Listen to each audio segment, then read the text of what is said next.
Good evening and welcome.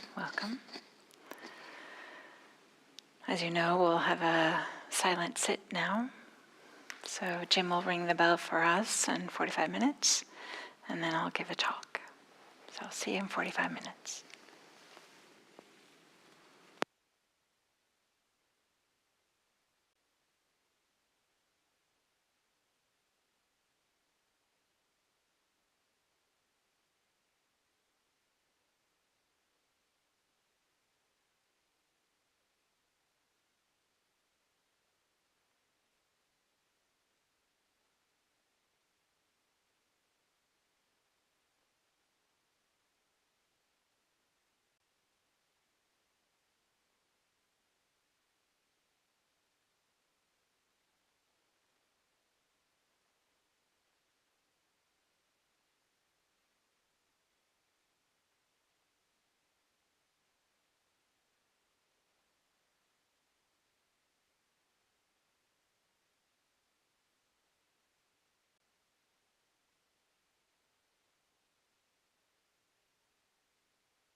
Good evening and welcome, welcome.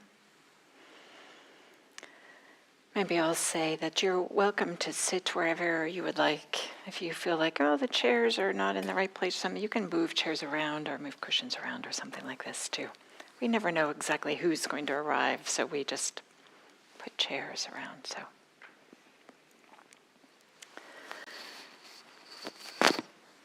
I'm wondering if any of you have had this, I'm sorry, my hair is.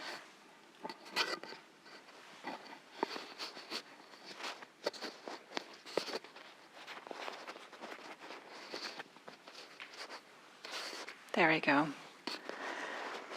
So I'm wondering if any of you have had an experience like this that has happened to me, like early in my practice, coming to meditation centers or to retreats, when there's these long silent sits, there would be this, meditating, and then like, wow, that person in front of me is so still.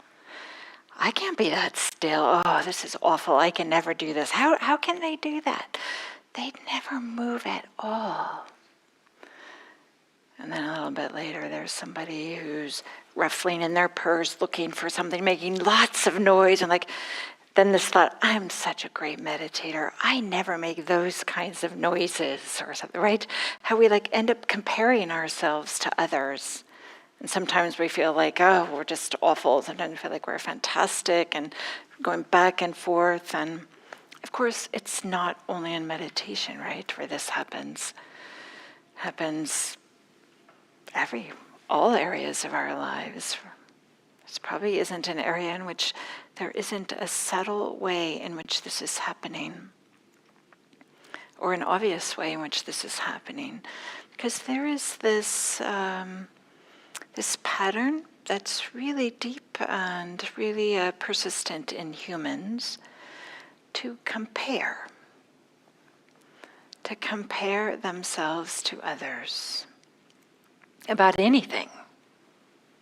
Oh, that's a nice haircut. Maybe I should get my hair cut like that. Or, oh, those are great socks. Oh, my socks are better than that person's socks. It's like whatever it is, right? We're always finding something to compare ourselves with. And so there's this way in which in the Buddhist teachings we talk about this idea of self and not self. We even have this expression like selfing. And we could say the experience of selfing and measuring are synonyms. And the way that is that if we're going to compare ourselves, maybe I should say measuring, comparing, selfing, these are all the same. If we're going to compare ourselves to others, then we're making a very distinct, I'm like this, and they are like that. And we might think that we're better or worse or the same, but there's this really sense of making a distinction between me and everything else that's not me. And a part of you might be saying, well, of course we are. That's silly, Diana. Why are you even mentioning this? Well, there's a way in which we don't need to always be holding these clear distinctions. There's times in which it's really helpful. When you go to put your shoes back on, it's helpful to recognize these are my shoes and not somebody else's shoes. Or when you go home, get to the car, whatever it is, right? There's these things in which situations in which it's enormously helpful to have a very clear distinction. This is me, and this is not me. But we don't have to do that all the time. In fact, it turns out that there's a lot of difficulties, and I'll use this word suffering, dukkha, and I'm using this word suffering to mean a really giant range of something that's just, a little mildly troubling to some really awful torment or suffering. So I'm using this one word to represent this whole range. So there's this,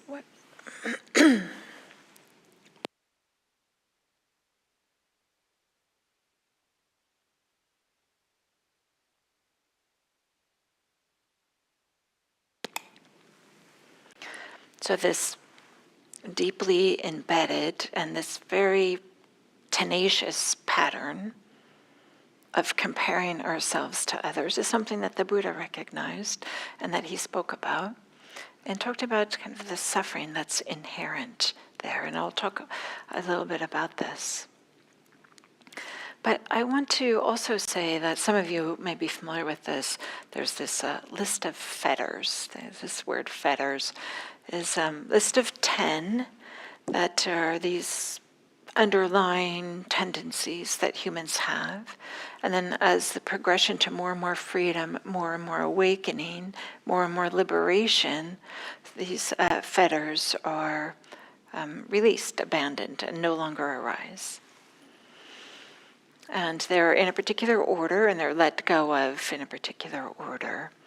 And the last one, before you become an arhat, a completely awakened person like a Buddha, is this comparing mind. That's the very last. So I just want to highlight that this is a universal thing that all humans do. But a part of the reason why I want to talk about it is because there's a way in which we can reduce some of the difficulties or suffering that's associated with it. And there's also even a way in which we could reduce the amount of the way that we do this and that we're comparing ourselves to others. So there's this idea that, like, maybe I'll just say this again, this idea when we're measuring is a way, and we're also kind of like me-ing, we're making a me. So comparing is also the sense of there's a me and not me. So there might be a way in which we feel like we're smarter than others, or we have more expertise than others, or there might be a way in which we feel kind of clumsy or unworthy, or maybe there's ways in which we feel like we're the same as everybody else. But in all three of those scenarios, we're comparing ourselves to others. So it doesn't matter whether you think yourself you're better, you think you're worse, or you think you're the same. It's the activity of comparing. It's the activity of measuring. And you know what? I'm wondering if we can turn off the air conditioning here. Yeah, I'm seeing everybody's body language, and everybody's like this. Thank you, Jim. If there's a way we can turn up the heat. It comes from these vents, and it comes really, really forcefully. Just note, there are microclimates here, so if you're somebody who's really sensitive to the cold, you can like sit on the stage, because that's on the other sides of those vents. It's a little bit warmer over there. Just a heads up about this. Thank you, Jim. Okay, so I want to talk a little bit about this superiority comparison. When you compare and you think, I'm better somehow.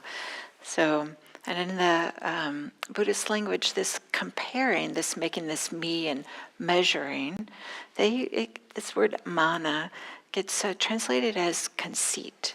It's not the best translation because in English we think of conceit as always when you think that you're better. But this is pointing to just comparing in general, whether you think you're better, you think you're the worse, or you think the same. It's the same word is used for all three.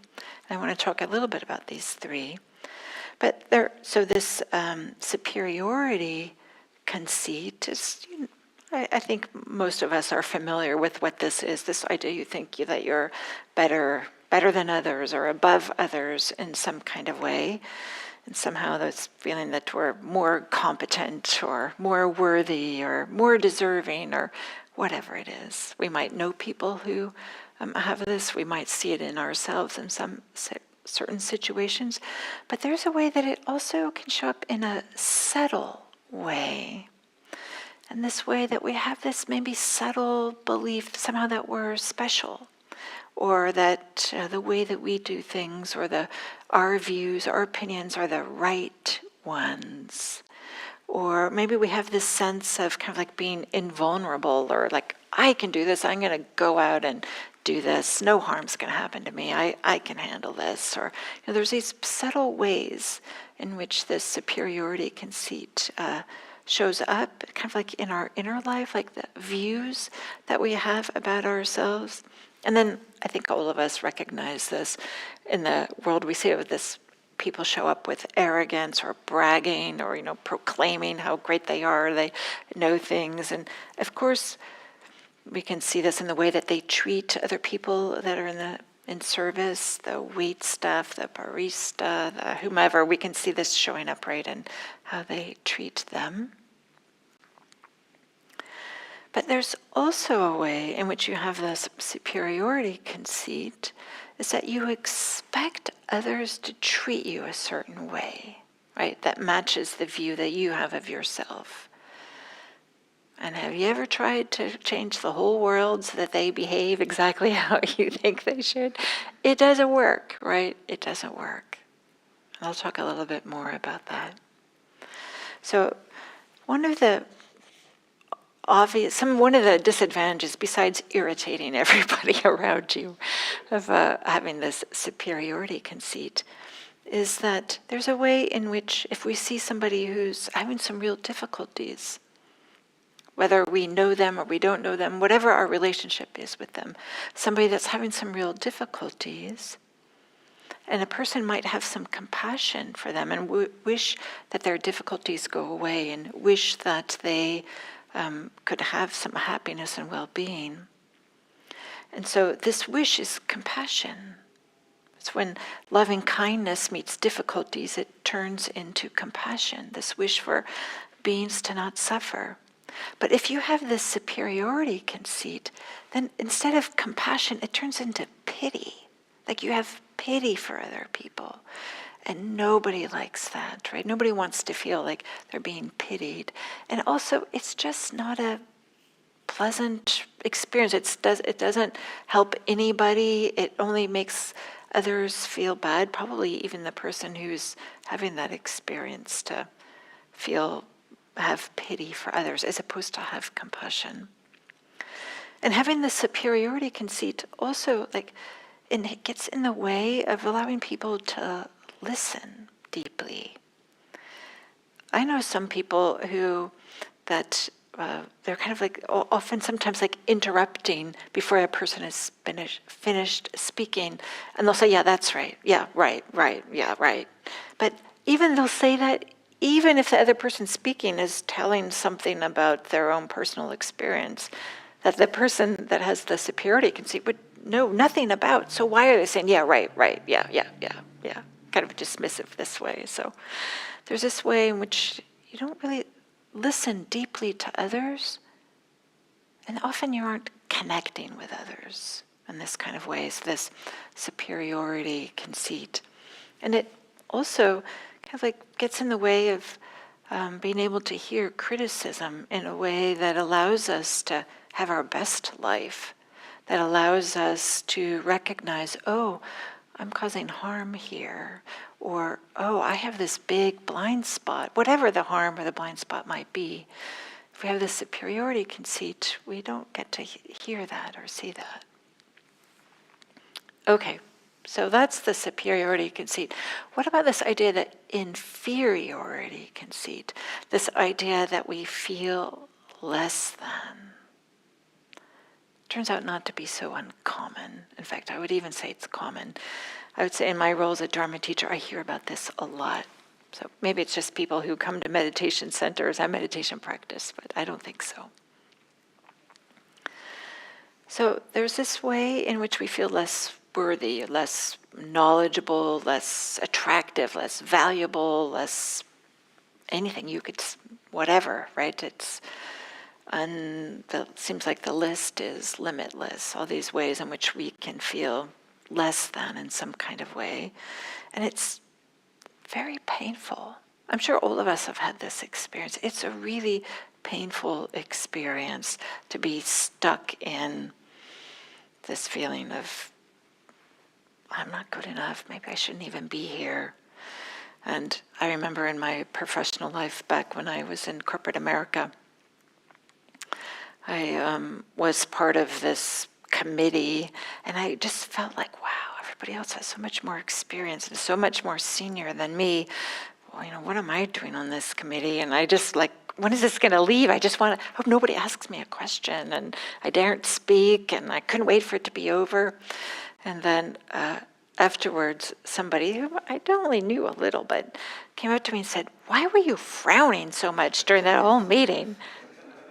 I'm like, oh yeah, I was showing up just because I was feeling like, I didn't feel like I belonged on that committee or that meeting, that group or something like this. So, right, it's such an awkward feeling, this terrible of like, yeah, I'm not enough, inadequate in some kind of way. And so this shows up as this way that can be maybe even a little bit subtle. Maybe it's obvious, can also be in some subtle ways in which that we feel like we don't really have the right to vouch for ourselves. We don't really have the right to express our views or our opinions or share our thoughts, or maybe we don't feel like, oh, what I have to say isn't that important, or doesn't really matter.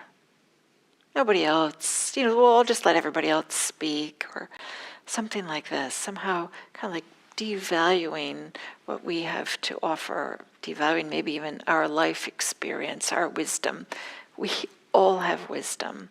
You could have not gotten to this age in your life without some wisdom, right? We're all adults here, right? So there's a way in which we might be adept at praising others, or seeing their strengths, or seeing their accomplishments, but somehow we can't quite acknowledge in ourselves some of our own strengths, our accomplishments, or some of the ways that we show up in the world that are helpful for others.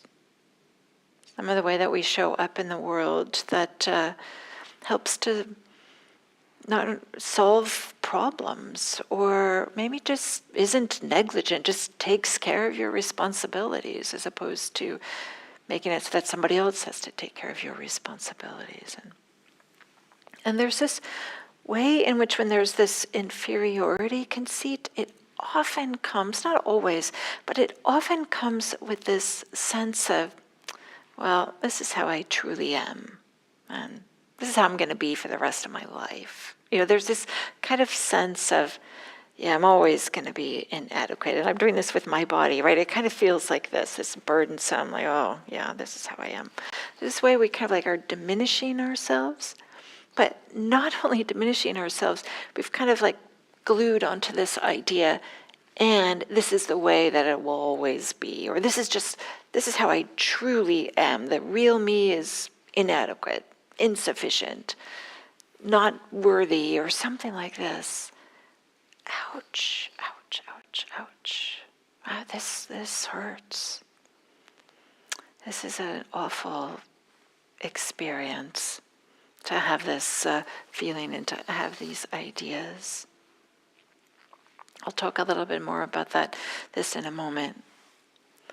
But I also want to talk about the equality conceit, this idea of, oh, we think that we're the same. And you might say, well, clearly that's like the middle way, and I'm betting that's what the Buddhists are saying, to do this equality conceit. But not so, because it's still, the problem isn't that how we come up with the comparison. The issue is the fact that we're comparing. It doesn't matter what the results are. It's the fact that we're comparing, which is where this kind of integral, it's this selfing that doesn't allow for greater freedom. But to be sure, there is suffering in whatever the outcome of the comparing is, the superiority, inferiority, or equality.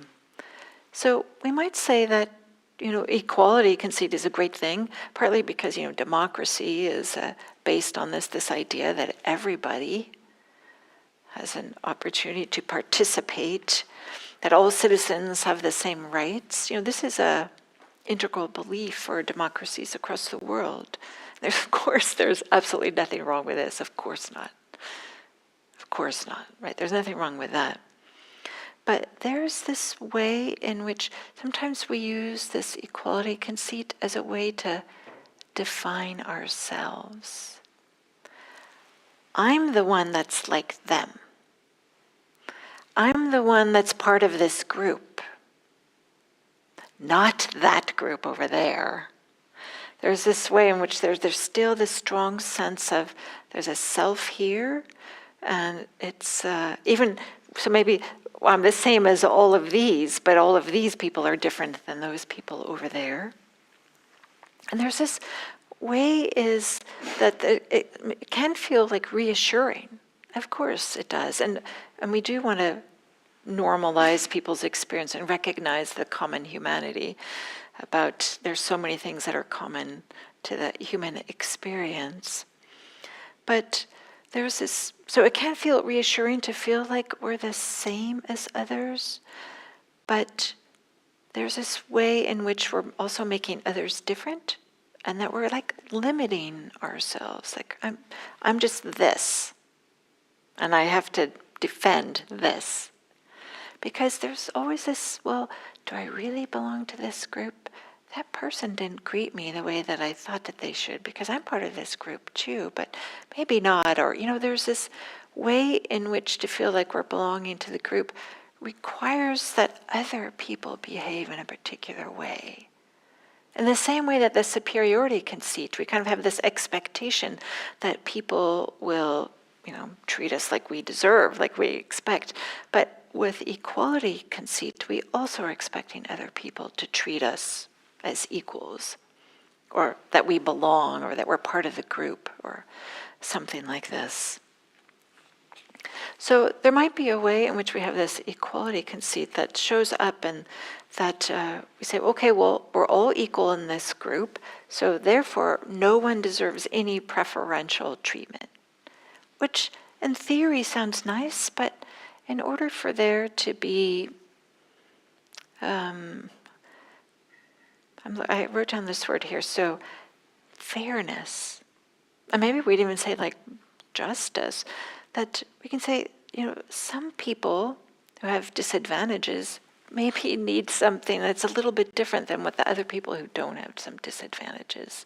Just so that we can maintain this equality, we need to make sure that these individuals still get to go to school and have a job or move around town or whatever it is.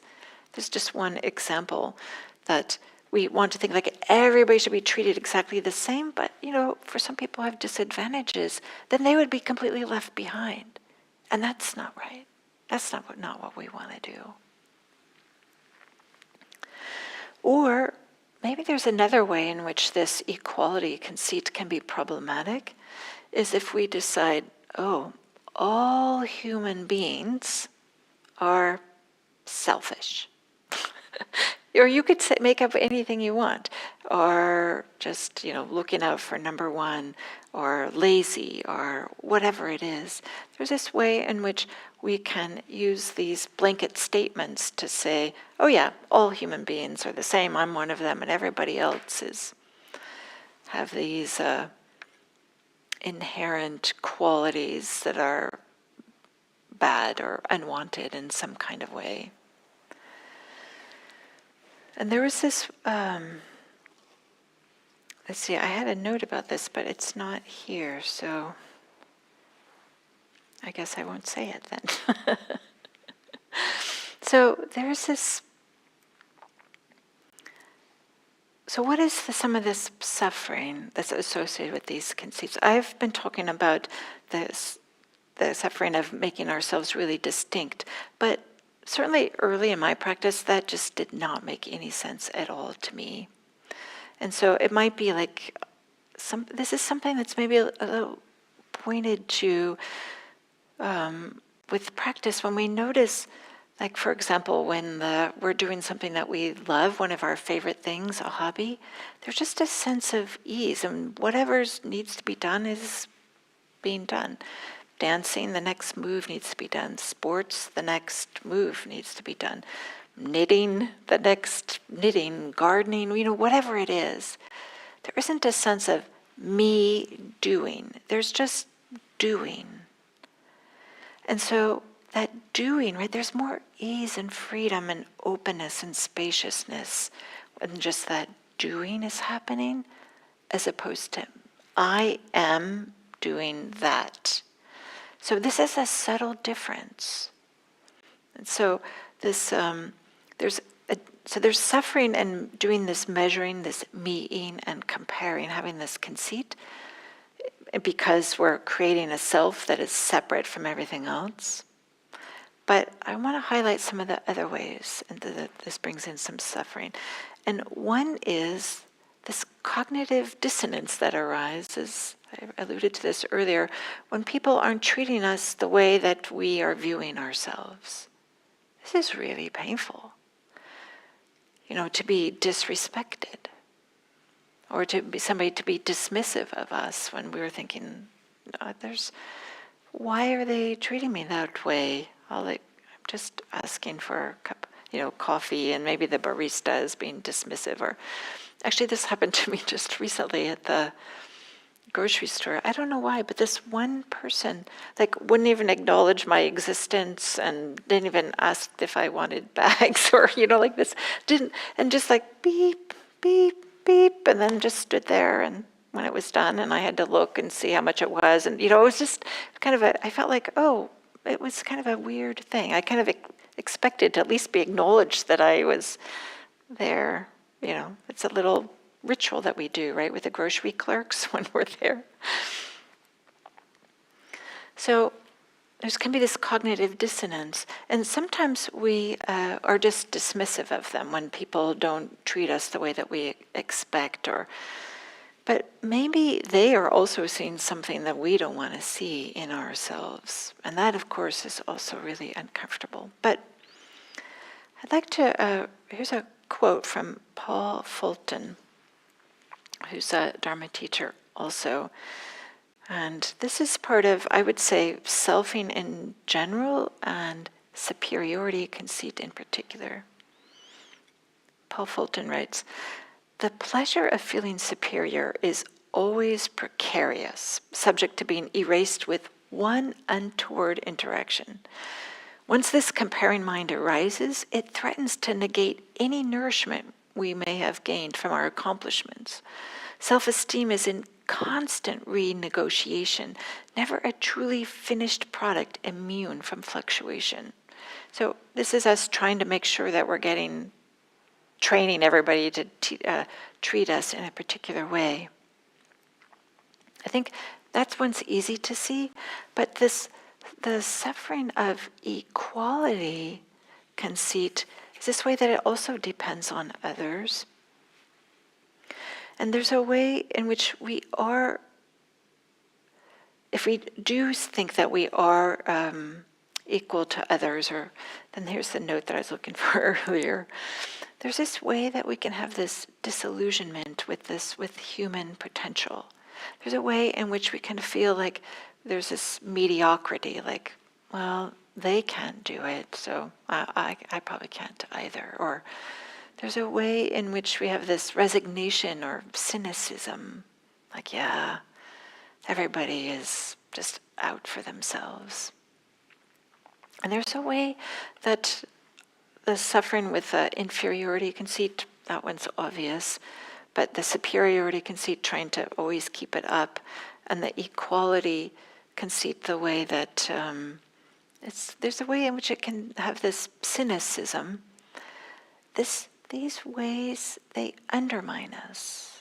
They undermine they help us lose our ground, lose our uprightness, lose our alignment, because we're trying to, in some ways, kind of manipulate the environment or manipulate our thoughts to support these conceits, to either get away from the suffering of them or try to, maybe that's it, basically, just trying to get away from the suffering of them. And then, of course, not to mention that life experiences can shatter these conceits, these ideas that we have about ourselves. Long-term relationships end, and all of a sudden, wow, these ideas about ourselves that maybe we discover maybe they're not true. Or maybe illnesses or accidents and our capabilities are diminished or different, and we feel like, oh, I always thought I was capable, but now I'm not capable in this realm, and all the difficulties associated with that. So how do we practice with this? How can we practice with this? So in some way, as I said, conceit is the last fetter to go before complete awakening. So this is something that we can't expect it to go away. This measuring is not going to completely go away until we're completely awakened. But is there a way we can diminish the suffering? And this is something that Yuka Nakamura, Yuka Nakamura, another Dharma teacher, she lives in Switzerland and teaches in Switzerland and in the UK and a little bit at IMS. She had this idea that what if we notice that differences in people is like different flowers? And I don't know why, I felt kind of when I heard this, I felt like, that's right. Like, it's different flowers have different qualities, and we don't necessarily going around and, saying this one's better or worse. Like maybe some are better for they last in the vase longer, but maybe these are more beautiful, or the scent is good, or there's different qualities. We don't just say with particular flowers, like, oh, this flower's bad, this flower's good. Can we just say different people are like different flowers? Because, of course, we are still going to distinguish people. We're going to have discernment about people. Of course we are. We're going to notice people who have skills that we don't have. We're going to notice people have knowledge that we don't have. Maybe we have the knowledge and they don't have. Or age, right? People have, age differences, and therefore they have different life experiences. So the objective here is not to completely stop comparing, because we need to compare. It just makes sense. It's how we move through the world, and it's how we can learn from others. It's how we can teach others, how we can help each other.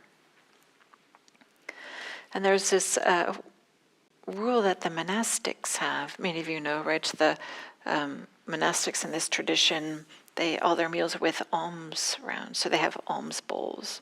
So they only are allowed to eat what gets put into their bowl every day. And so one of the rules is that you can't look in somebody else's bowl. You only look at what's in your bowl. So we might think of that as a way of, not being so worried about what's happening with others. Is there a way that we can say that, okay, they have their own path. They have their life. Maybe we don't even know, what brought them to this moment.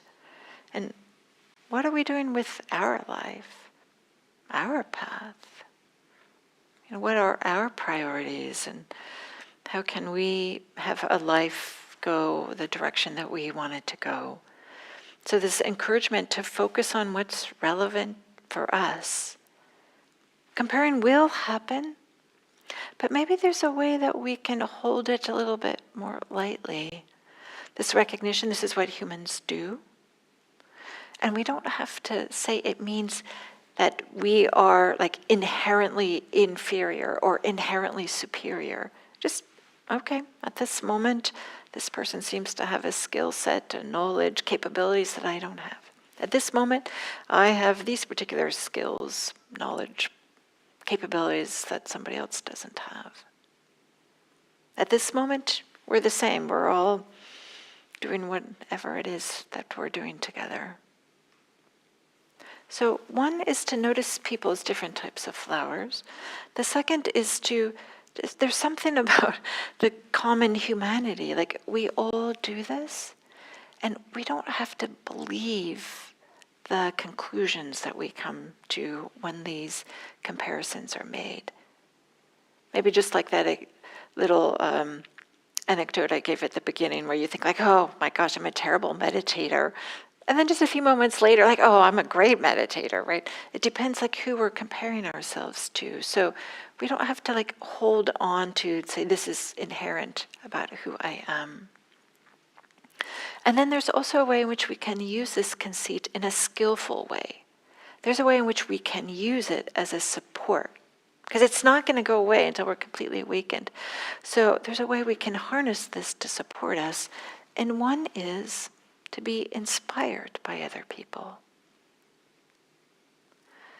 I've told this story a number of times, but it's getting back to meditating too. My very first retreat, I didn't even know it was humanly possible to sit still like that. I didn't even know. Like, now I can, just because I've been doing it for all these years. But at the beginning, I was like, humans can do this? They can sit without, not in a chair, with their back straight for that long? First I felt really bad. Like, oh my gosh, this is a disaster. I'm a disaster. But I also felt inspired, like, okay, this is possible. People can do this. There are people who have, been practicing for a long time, and you can sense the ease and the peace, the spaciousness that they have. And you can say, okay, this is possible. To have more and more freedom in our lives, have more and more ease in our life. So we can be inspired. And we can be inspiring for others. Right? There's a way in which we just showing up in certain ways, we influence each other. Whether people are walking up to us and saying, you're so inspiring, I can't believe that you did X, Y, or Z. There's a way in which we can help be the change we want to see in the world. And show up in a way that has openness, spaciousness, kindness. And we can inspire others. And we can be inspired by others. So this is a way in which conceit can be part of our practice. There's also, some of you might know this, part of that Brahma Viharas, that these are heart practices or heart qualities, or both practices and qualities. And earlier I talked about compassion is when love or warm-heartedness and care, love meets suffering, it turns into compassion, this wish for the suffering to end. In the same way, and the opposite happens when love meets somebody who's just having a fantastic time. Maybe they got the job they wanted, or maybe somebody in their family married somebody who was such a great partner for them, and we're really happy. Maybe there's we got great news from the doctors, from the test, or something like this, like something really good has happened. So when love meets this something really good happening in somebody else, it turns into appreciative joy. We're happy that they're happy. So this way there's this conceit that, oh, they have something that maybe I don't have, but I can be happy for them. I can join in their well-wishing and wish for their happiness to continue. Because just think how the world would be if people were happy. If some of their wishes were coming true with what they really wanted, just think how this world would be.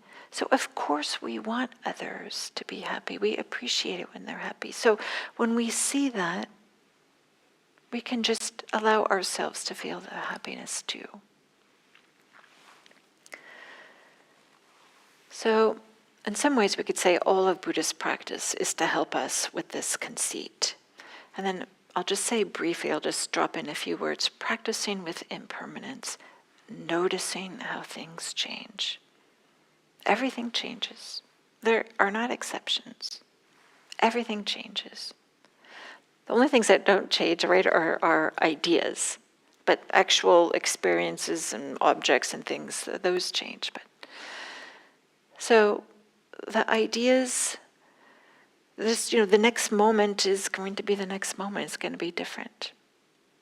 And so we might feel inferior, we might feel superior, we might feel equal. Like if we pay attention to how we compare all throughout the day, we'll just see that it's all over the place, better, worse, the same. And just remember this, like it's not like inherent to how we are. We're not one way or the other. So just to notice how it's always changing. It's always changing. And there's this recognition that when we notice it's always changing, as well as recognize that this is something that humans do, we don't have to hold on to it so tightly. Like, yeah, okay, right now I feel worse. I feel like I can't play the flute as well as this other person. Okay, that's how it is this moment. In a few moments, I will feel differently, but that's how I feel right now. Conceit. Superiority conceit, inferiority conceit, equality conceit. All three of these have some suffering in them because we're making a self that's separate than everything else. But there's a way that we can just recognize that, okay, this is what humans do. And not draw any conclusions that this means this about me. It doesn't. It just means at that moment you're having that comparing, the way that you're comparing. So I'll stop there and maybe I'll open it up to see if there's some questions or comments. I have a few minutes here.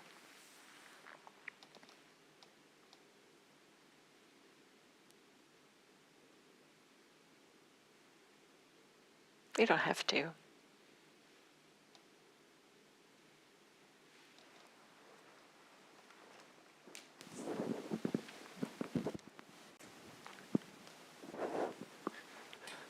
Hi, thanks for the talk. When you were talking about the author who spoke about self-esteem, I forget his name, Fulton or something like that. Fulton. It reminds me of a talk I heard by a psychologist, Kristen Neff, and she had talked about how self-esteem is very fickle. And I guess the American school system had taught self-esteem to kids for however long. And so her sort of field of study is self-compassion. It's kind of the antidote, because you can have a great day and then something goes wrong, self-esteem goes down the drain. But for her, it was self-compassion was kind of the new thing and sort of antidote to that, though. But yeah, thanks for the talk. Thank you for bringing in that idea of self-compassion. And Kristen Neff, yes, she's a Buddhist practitioner as well as a psychologist. Yeah, thank you for bringing that in. Self-compassion, to have compassion for ourselves. We have a lot of suffering. Anybody else have a comment or a question?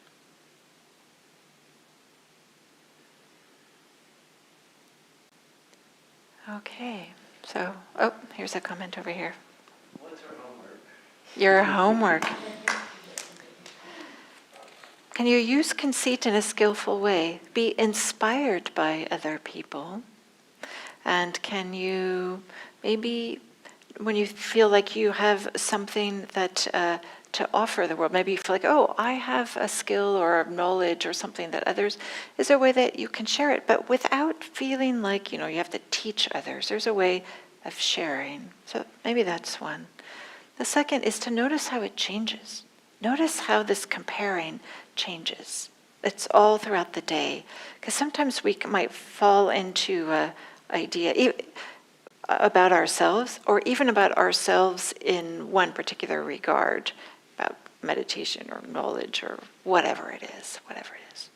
Is that helpful as homework? Yes. More? That's what you said. Yeah, well, there's so much, right, about how to kind of let go or soften this idea of a self that's distinct and separate and has to be bolstered and supported and protected, this self of ours. You could say, like, almost all Buddhist teachings are pointing to how actually there's suffering involved with that, and it's extra. We don't need to do it. So lots of Dharma talks, lots of Dharma books are pointing to this. Okay, thank you. If you have more questions, you're welcome to come up here and ask me.